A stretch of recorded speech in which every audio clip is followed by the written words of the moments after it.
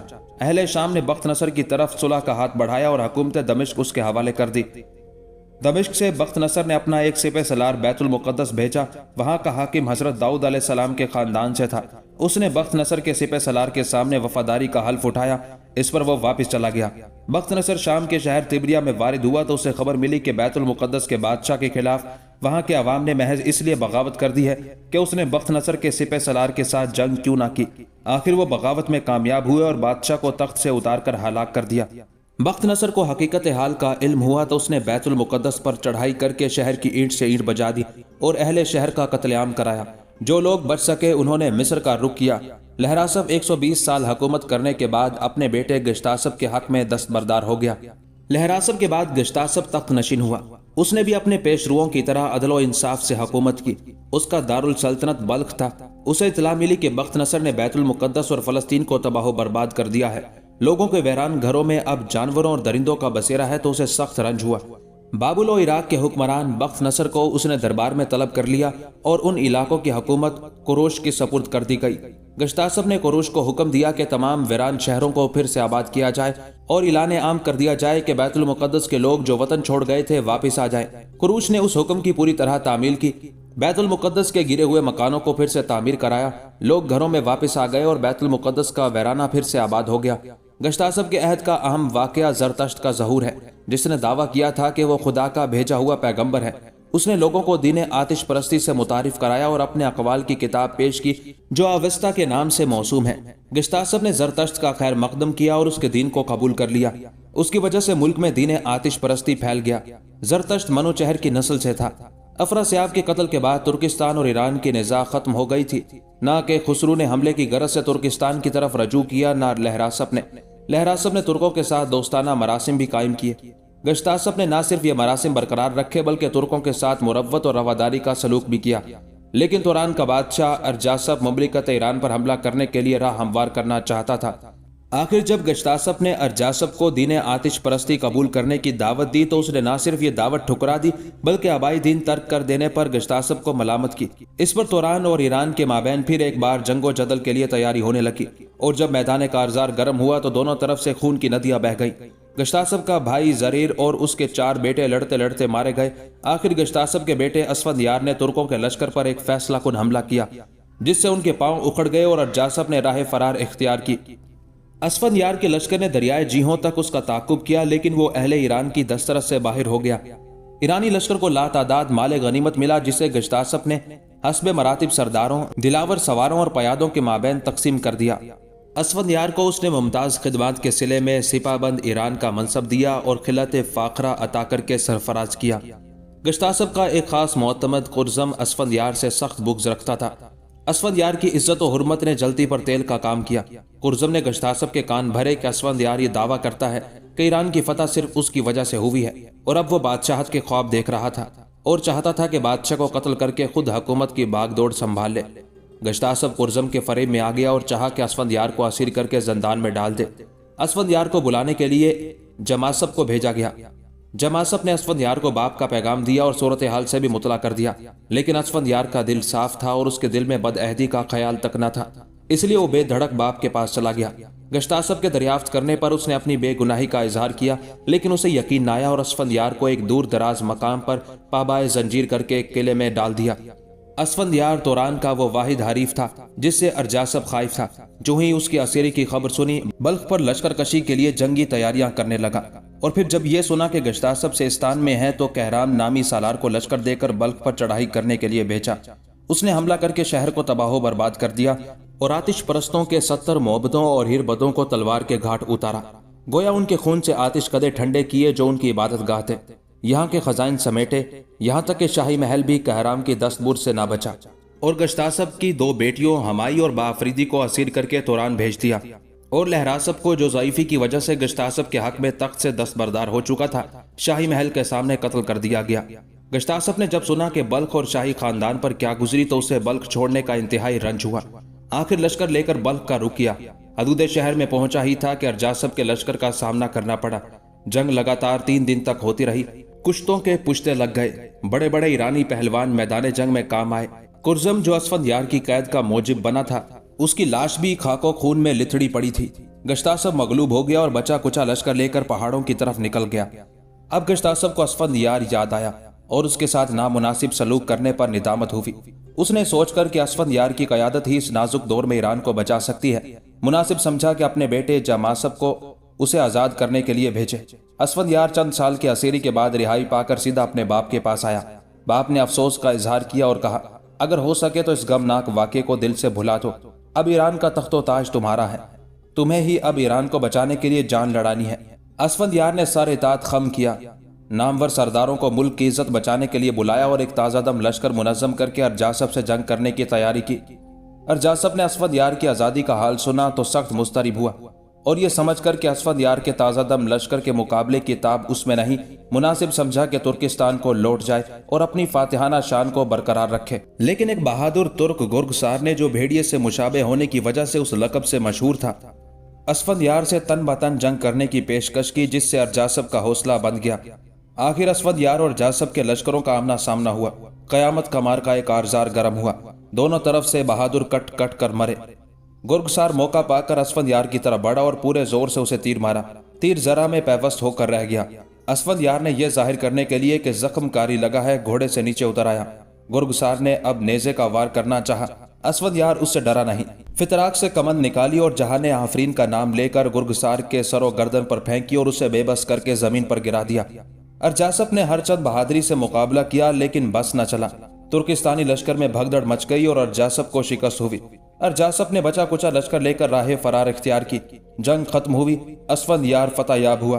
ایران کو اس نے تورانیوں کے چنگل سے چھڑا لیا اور فتح کے شادیانے بجنے لگے۔ صبح کو گرگسار اسیر ہو کر پیش ہوا تو اس نے کہا، اگر میری جان بخشی ہو جائے تو میں آپ کو قلعہ روئندز کا پتہ بتاؤں گا جہاں آپ کی بہنوں ہمائی اور با آفریدی کو ٹھہرایا گیا ہے۔ یہ قلعہ ناقابل تذکیر ہونے کی وجہ سے روئندز کہلاتا ہے۔ اسفندیار نے اس کے قتل کا ارادہ ترک کر دیا اور اسے زندان میں بھیج دیا۔ اسفندیار نے خاندان شاہی کی بے حرمتی اور اہل بلخ کی بربادی کا انتقام لینا چاہا، چنانچہ اب اس نے روئندز پر حملہ کرنے کی تیاری کی۔ اس مہم میں اسفندیار کو بھی رستم کی طرح 7 منزلیں طے کرنی پڑی جو 7 خوان اسفندیار کے نام سے مشہور ہیں۔ گشتاسپ نے حکم دیا کہ مختلف علاقوں کے سپاہی جمع کیے جائیں اور اسفندیار کی نظر سے گزارے جائیں۔ چنانچہ پوری سپاہ میں سے اسفندیار نے 12,000 دلاور انتخاب کیے اور سامان سفر اور اسلحہ فراہم کیا گیا۔ آخر کوچ کا نکارہ بجا اور گرگسار کو رہنمائی کے لیے ہمراہ لے لیا گیا۔ گرگسار نے اسفندیار کو بتایا کہ روئندز تک پہنچنے کے لیے 2 راستے ہیں۔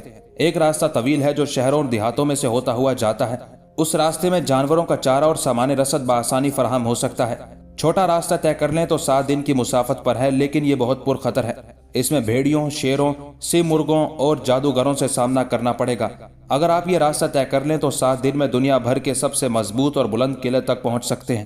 اس قلعے میں محلات شاہی، چشمے، خزانے اور دفینے ہیں جن میں صدیوں کی فراہم کی ہوئی دولت پوشیدہ ہے۔ انسانوں اور جانوروں کی خوراک کا اس قدر سامان جمع کیا گیا ہے کہ کئی سالوں کے لیے کفیل ہو سکتا ہے۔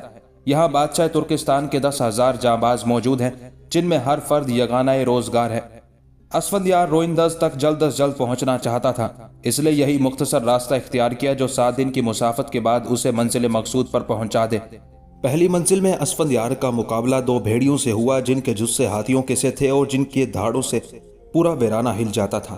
اسفندیار نے ان بھیڑیوں کو تہہ طیق کیا اور اس خوشی میں بہت بڑا جشن ہوا۔ وسیع دسترخوان بچھائے گئے جن پر ایرانی فوج کے تمام سرداروں اور سپاہیوں نے پرتکلف دعوت کھائی۔ دوسری منزل میں ایک شیر اور شیرنی رہتے تھے جن کے حملوں کی پورے توران میں دھوم تھی۔ ان کی وجہ سے کسی انسان کا وہاں سے گزر نہ ہو سکتا تھا۔ ان شیروں کو بھی اسفندیار نے موت کے گھاٹ اتارا۔ اس خوشی میں دوسرا جشن منایا گیا۔ تیسری منزل میں ایک اژدہے کا بسیرا تھا۔ یہ اژدہا اس قدر ہولناک تھا کہ اس کی پھنکار سے ہر چیز بھسم ہو جاتی تھی۔ اسفندیار نے اس کو بھی بے بس کر کے ہلاک کیا۔ اس خوشی پر بھی بہت بڑی دعوت کا اہتمام کیا گیا۔ چوتھی منزل میں ایک پرفن ساحرہ تھی۔ اس منزل میں بھی بدستور اسفندیار کا لشکر باد سر کی طرح آگے آگے بڑھتا چلا گیا، یہاں تک کہ یہ ایک خوبصورت مرغزار میں پہنچے جہاں حد نگاہ تک فرش پر مخمل کی طرح سبزہ بچھا تھا۔ رنگ برنگے پھول کھلے تھے۔ پاس ہی ایک دریا تھا۔ دریا کے کناروں پر خوبصورت درخت اس طرح اگے تھے جیسے سبز پریاں دامن سمیٹے کھڑی ہوں۔ اسفندیار گھاس پر بیٹھ گیا جو نسیم کے جھونکوں کے چھونے سے نیلگو حریر کی مانند ہو گیا تھا۔ گھوڑا اس نے درخت کے نیچے باندھ دیا۔ لشکر نے دریا کے کنارے خیمے لگائے۔ اسفندیار کے سستانے کے لیے فرش بچھایا گیا جس پر جام و سبو اور کھانے کا سامان چن دیا گیا۔ منزل کی دل فریب فضا سے اسفندیار کچھ اتنا متاثر ہوا کہ تنبور ہاتھ میں لے کر ہلکے ہلکے تاروں کو چھیڑا اور دھیمے سروں میں گانے لگا، جس کا مفہوم یہ تھا: میں کب تک کوہ بیاباں میں سرگرداں پھروں گا اور کب تک منزل مقصود میں آوارہ دیار رہوں گا، کہاں تک جنگ و جدل کروں گا اور کب تک رنج و تاب برداشت کروں گا۔ وہ پری اور شان دلدار کے چہرے کہاں ہیں؟ کس کی کشش مجھے یہاں لے آئی ہے؟ میری آنکھوں کو وہ دوشیزہ جمال منور کرے، کیا یہ ممکن ہے؟ گرگسار بولا کہ یہ منظر جو جنت نگاہ بنا ہوا ہے یہ فریب نظر ہے۔ یہ اسی ساحرہ کی مملکت ہے جس کا جادو پورے لشکر کو برباد کر سکتا ہے۔ یہاں محتاط رہنے کی ضرورت ہے۔ گرگسار نے اپنا فکرہ مکمل کیا ہی تھا کہ وہ ساحرہ لجاتی اور تھرکتی ہوئی آ پہنچی۔ ساحرہ کو اطمینان تھا کہ شیر جال میں آ پھنسا ہے۔ اسفندیار نے مزاج پرسی کی اور ایک طلائی زنجیر نکال کر اس کے گلے میں ڈال دی جو اسے زرتشت کی طرف سے ملی تھی اور جادو کا اثر زائل کر دیتی تھی۔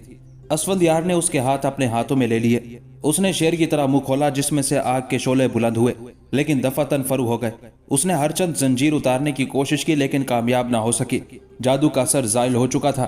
ساحرہ کی زیبائش کی تہیں ایک ایک کر کے فضا میں تحلیل ہو گئی اور کری منظر بڑھیا منہ کھولے ہوئے نظر آئی۔ اسفندیار نے تلوار کا وار کر کے اس کا خاتمہ کر دیا۔ اب نہ وہ دریا رہا نہ سبزہ زار، ایک وسیع و عریض ویرانہ اپنے اصلی رنگ میں نظر آ رہا تھا۔ یہ چوتھی منزل بھی طے ہوئی جس کی خوشی میں بہت بڑا جشن منایا گیا۔ پانچویں منزل میں اسفندیار نے سیمرغ کو ٹھکانے لگایا۔ چھٹی منزل میں آ گئے تو یہاں کا موسم نہایت سرد تھا، سورج نظروں سے اوجھل ہو چکا تھا۔ دیکھتے دیکھتے دھواں دار بادل چھا گئے، تند و تیز ہوا چلنے لگی۔ لشکر نے جو خیمے گاڑے تھے اکھڑ اکھڑ جاتے تھے۔ آخر برف باری شروع ہوئی اور آن کی آن میں ساری زمین برف پوش ہو گئی۔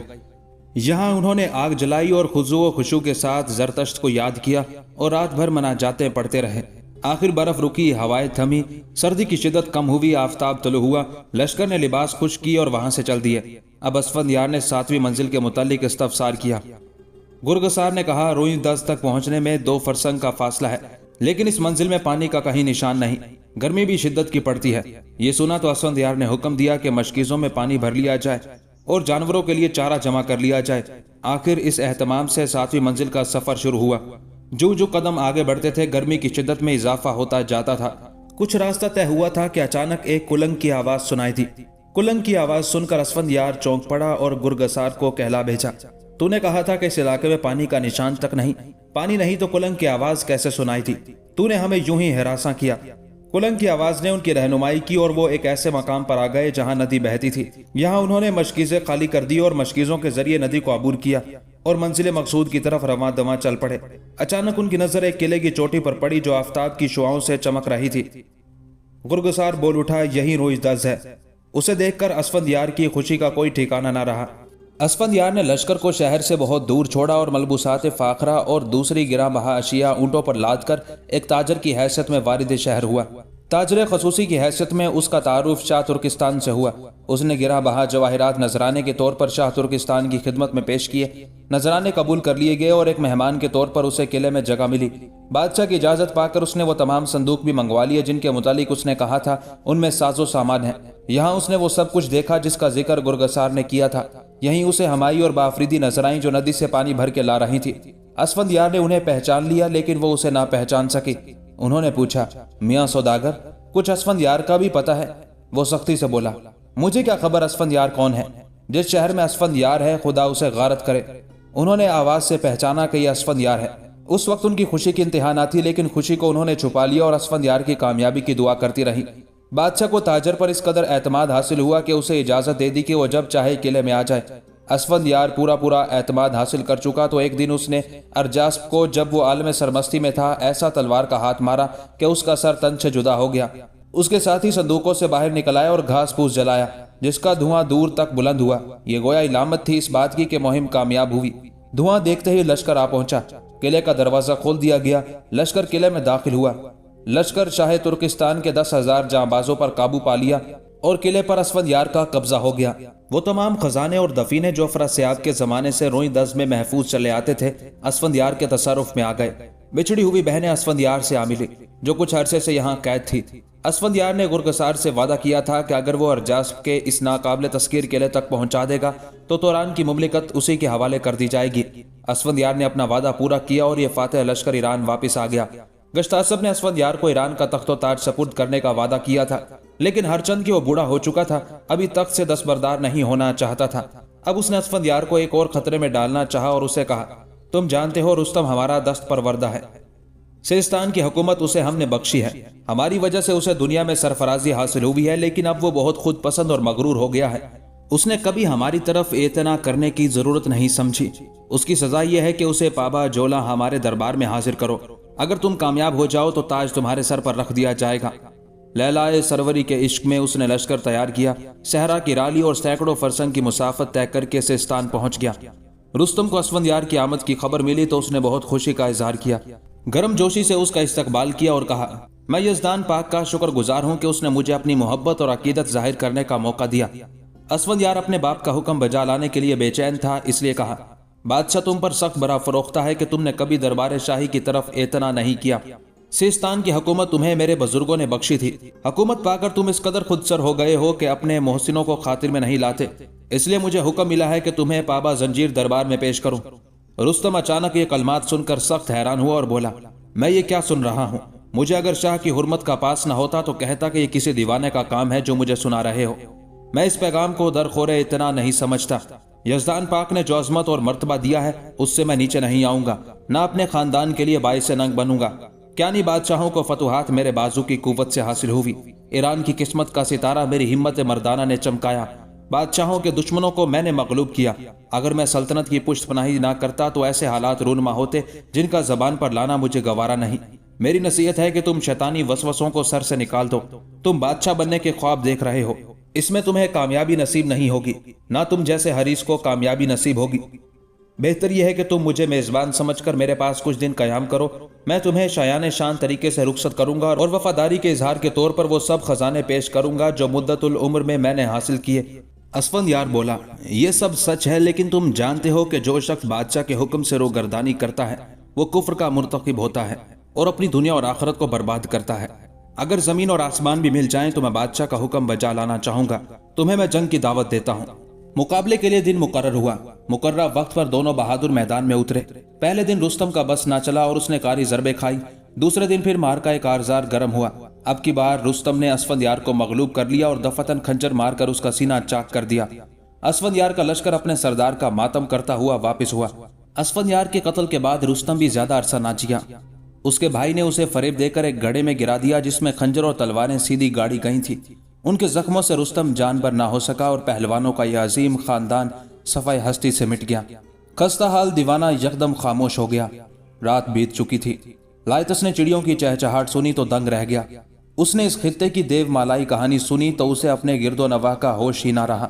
وہ خستہ حال دیوانے کی آواز میں نہ جانے کتنی لمبی داستان سن چکا تھا۔ صبح کا وقت نماز فجر کے لیے بازار میں لوگوں کو آتا جاتا دیکھ کر لائتس حیران رہ گیا۔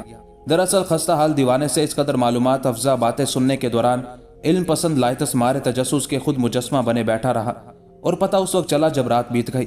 خستہ حال دیوانہ یکا خاموش ہو گیا تھا۔ کچھ دیر تک لائتس اس کے نزدیک بیٹھا اس کے دوبارہ بولنے کا انتظار کرتا رہا۔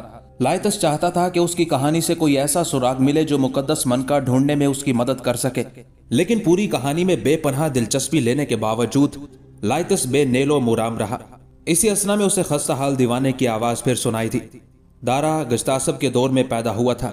وہ بہت عظیم بادشاہ تھا۔ دارا کا جانشین بھی دارا تھا، وہی داریوش اعظم بنا۔ داریوش اعظم نے مجھے اپنے محل کا نگران خاص مقرر کیا۔ یہی وجہ ہے کہ میں آج تک پارسیوں کے کھنڈرات کی حفاظت کر رہا ہوں۔ لائتس کو یوں لگا جیسے اب دیوانے کے حصے دیوانگی بیدار ہو رہی ہے۔ سیدھی طرح بات کرتے کرتے یہ پھر راستے سے ہٹنے لگا ہے۔ بھلا یہ کیسے ممکن تھا کہ گشتاسب یا سائرس کے زمانے میں وہ پیدا ہوا ہو، یعنی عیسیٰ علیہ السلام سے 600 سال پہلے، اور آج تک زندہ ہو، یعنی 12ویں صدی عیسوی تک۔ اب لائتس کو یہ خیال آنے لگا کہ خستہ حال شخص ایک ایسا دیوانہ پارسی ہے جس نے اپنے آباء و اجداد کی داستانیں ازبر کر رکھی ہیں، اور یہ داستانوں کو ہر کس و ناکس کے سامنے اگلتا رہتا ہے، اور پھر جب اس کی ذہنی رو پھر سے بہکنے لگتی ہے تو یہ یک خود کو 1500 سالہ پرانا نگران بتانا شروع کر دیتا ہے۔ اسی خیال کے تحت لائتس نے بیزاری کے ساتھ خستہ حال شخص کی طرف دیکھا، لیکن اگلے لمحے بری طرح چونک گیا۔ اس شخص کی آنکھوں میں اب وہی رنگ دوبارہ دکھائی دے رہا تھا جو لائتس کو گزشتہ کل ایک تاریک کمرے میں مورتی کی آنکھوں میں دکھائی دیا تھا۔ بے عینی وہی رنگت، وہی مخصوص نیلی نیلی دھاریاں جو آنکھ کے سفید حصے میں برق آسمانی کی طرح دمک رہی تھی، اور آنکھ کا وہی مخصوص گہرا نیلا دیدہ، اور سب سے بڑھ کر وہ انوکھی پورا اسراریت جو اس نے ایک پتھر کی مورتی کی آنکھوں میں دیکھی تھی۔ یکدم لائتس کی طبیعت بدل گئی۔ وہ نہ صرف سنجیدہ ہو گیا بلکہ اب تک کے تمام حالات پر سنجیدگی سے غور کرنے لگا۔ لیکن ٹھیک اسی وقت نماز فجر کے لیے جاتے ہوئے کسی راہگیر نے اس کے قریب رک کر لائتس کو مخاطب کرتے ہوئے کہا، ارے نوجوان، کہیں تم پردیسی تو نہیں؟ کل شام کو میں نے تمہیں یہیں بیٹھے ہوئے دیکھا تھا اور ابھی تک تم یہیں بیٹھے ہو۔ کیا تم نے اس دیوانے کی داستان تو نہیں سن لی؟ یہ تو دیوانہ ہے، ہر کسی کو اپنے آتش پرست بادشاہوں کے قصے سناتا رہتا ہے۔ تمہیں اس نے اپنی عمر بھی 1500 سال بتائی ہوگی۔ ہاں ہے نا؟ اس فقر میں تو سب اسے جانتے ہیں، چھوٹے چھوٹے بچے بھی۔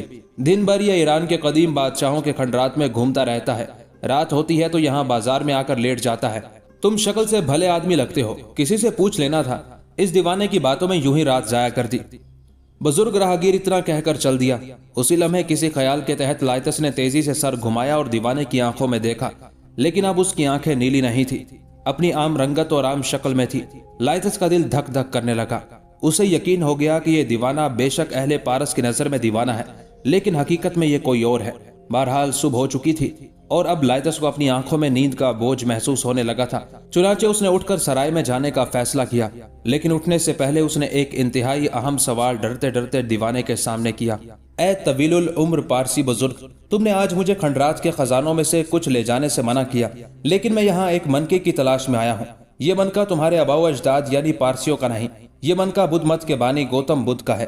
مجھے بڑی مشکلوں سے پتہ چلا ہے کہ یہ منکا پارس کے کھنڈرات میں ہے۔ مجھے بڑے لاما کی طرف سے موت کی چنوتی دی گئی ہے، اور یہ چنوتی ہے اسی منکے کی تلاش۔ کیا تم اس سلسلے میں میری کچھ مدد کر سکتے ہو؟ لیکن لائتس کی حیرت اس وقت آسمان کو چھونے لگی جب اس نے خستہ حال شخص کی آنکھوں میں نہ صرف پھر وہی رنگت دیکھی بلکہ اب تو ان میں غصے کے شعلے بھی لپکتے دکھائی دیے۔ اس نے کسی بھوت کی طرح اپنی خوفناک آنکھیں لائتس پر گاڑتے ہوئے کہا، اچھا تو تم اس لیے آئے ہو؟ تم شہر میں داخل ہوئے تو مجھے پتا چل گیا تھا کہ تم کھنڈرات کے خزانوں تک جاؤ گے، لیکن میری بات دھیان سے سن لو، کھنڈرات کے خزانوں تک کوئی نہیں جا سکتا۔ جو بھی جائے گا زندہ بچ کر واپس نہیں آئے گا، یہ خیال دل سے نکال دو۔ تمہیں من کا حاصل کرنے کے لیے مقدس مورتی توڑنی پڑے گی، اور میرے جیتے جی ایسا نہیں ہو سکتا۔ میں تمہیں مقدس مورتی نہیں توڑنے دوں گا، میں تمہیں مقدس مورتی نہیں توڑنے دوں گا، میں تمہیں مقدس مورتی نہیں توڑنے دوں گا۔ وہ بار بار یہی جملہ دہرائے جا رہا تھا۔ اس کی آنکھوں کی رنگت پھر معمول پر آ رہی تھی، لیکن اس کی آواز بتدریج بلند ہوتی جا رہی تھی، یہاں تک کہ وہ جملہ بولتے بولتے اٹھ کر کھڑا ہوا اور چیخ چیخ کر کہنے لگا، میں تمہیں مقدس مورتی نہیں توڑنے دوں گا، میں تمہیں مقدس مورتی نہیں توڑنے دوں گا۔ یکایک اس نے نزدیک پڑا پتھر اٹھا لیا اور منہ سے جھاگ اڑاتے ہوئے پوری طرح پاگل ہو گیا۔ اب وہ چلا چلا کر کہہ رہا تھا، میں تمہیں مقدس مورتی نہیں توڑنے دوں گا۔ ایک دو راہگیر رک گئے اور پارسی دیوانے کو دیکھ دیکھ کر ہنسنے لگے۔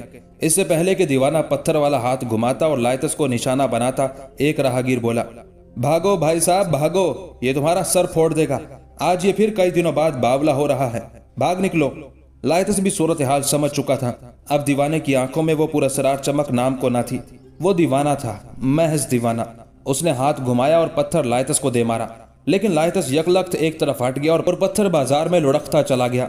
اب لائتس کے لیے وہاں ٹھہرنا مناسب نہیں تھا، چنانچہ لائتس اپنے سرائے کی طرف چل دیا۔ اسے عقب سے دیوانے کی فلک بوس چیخیں سنائی دے رہی تھی، میں تمہیں مقدس مورتی نہیں توڑنے دوں گا، میں تمہیں مقدس مورتی نہیں توڑنے دوں گا، میں تمہیں مقدس مورتی نہیں توڑنے دوں گا۔